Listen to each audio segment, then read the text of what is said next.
Okay, so here's the task at hand here. We're cutting some slices, you can see, of Utah juniper for some artwork. And if you see, the log is not straight. So to run something like this through a saw and hold it is pretty tricky.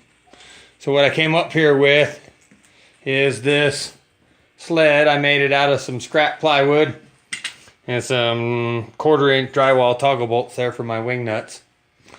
And so basically it's two pieces.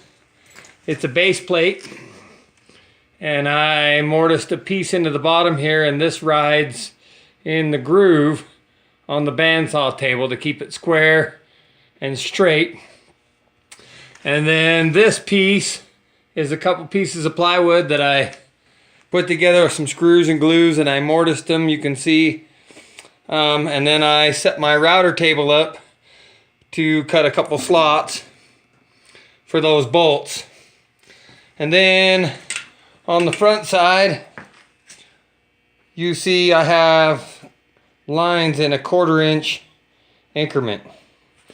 And so basically what happens is when you try to run this log through a bandsaw, because the blade is going down, it wants to roll the log, it wants to twist it.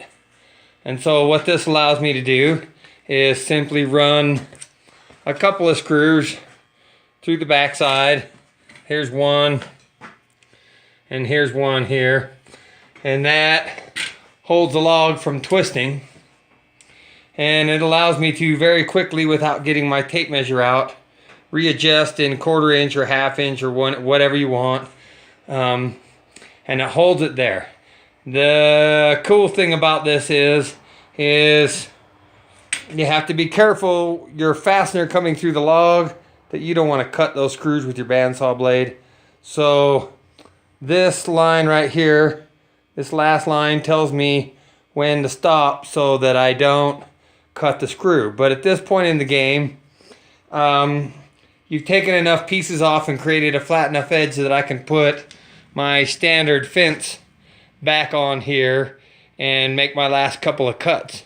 But very quickly, in a matter of a couple of minutes, slice up this log and get about 5 or 6 pieces a 1/2 inch thick.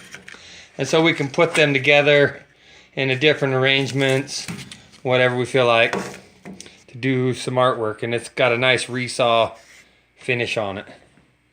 So there you go, my first attempt at a sled. And then I use